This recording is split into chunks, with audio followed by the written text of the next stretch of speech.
नमस्कार, मैं हरिओम। आप देख रहे हैं दी चकाचक.com। हमारी डेली न्यूज बुलेटिन में आज की पहली खबर। श्रीनगर में पुलिस ने बुधवार को दावा किया कि श्रीनगर के पारमपुर इलाके में बीती रात हुई मुठभेड़ में 3 आतंकवादी मारे गए, लेकिन मारे गए युवकों के परिवारों का कहना है कि उनका आतंकवाद से कोई संबंध नहीं। उनमें से 2 व्यक्ति छात्र थे, जबकि तीसरा बढ़ई का काम करने वाले थे। दक्षिण कश्मीर के पुलवामा और शोपिया जिलों के परिवारों ने यहां पुलिस नियंत्रण कक्ष के बाहर धरना दिया।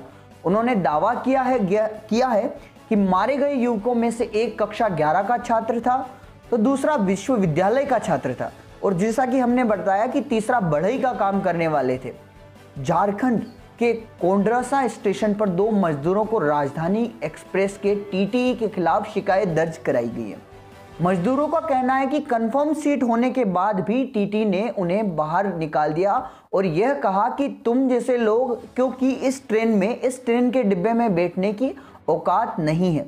मजदूरों ने इस बात पर शिकायत दर्ज कराई है। भारत जैसे देश में अब भी ऐसा होता है कि कंफर्म टिकट होने के बाद भी उन्हें ना बैठना दिया जाए। ऐसा तो आज़ादी के पहले अंग्रेजों के राज्य में गांधी जी के साथ हुआ था। हिंदी के अखबार दैनिक भास्कर की एक रिपोर्ट के मुताबिक रामचंद्र और अजय यादव नाम के 2 मजदूर नई दिल्ली भुवनेश्वर राजधानी ट्रेन से विजयवाड़ा जा रहे थे। तभी सुबह 5 बजे कोंडरमा स्टेशन पर टीटीआई ने दोनों को धक्का दे दिया।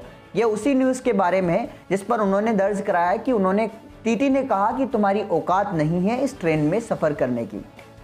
जिस तरह से हरिद्वार से निकली गंगा में बाढ़ सब कुछ छट जाता है और वो सीधी चले जाती है, वैसे ही मैदान खाली हो जाता है, वैसे ही बन रहे गंगा एक्सप्रेस वे में मोड़ शब्द हट गया है। उसके रास्ते में जो भी आएगा उसे हटाया जाएगा और मंदिर मस्जिद कुछ भी उसके रास्ते में आए वे के काम को चालू रखा जाएगा। भाजपा ने कहा कि अगले साल होने वाले तमिलनाडु चुनाव में वह सुपरस्टार रजनीकांत का सहयोग ले सकती है।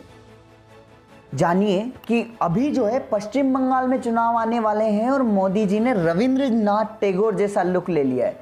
वह इसे भी राजनीति के एक परिवेश में लाना चाहते हैं। क्या जनता पर इसका फर्क पड़ता है? आप हमें कमेंट सेक्शन में ज़रूर बताइए।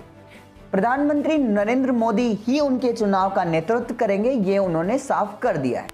अमेरिका के न्यूयॉर्क के कैलिफोर्निया में भी कोरोना के नए स्ट्रेन के केसेस देखे गए हैं।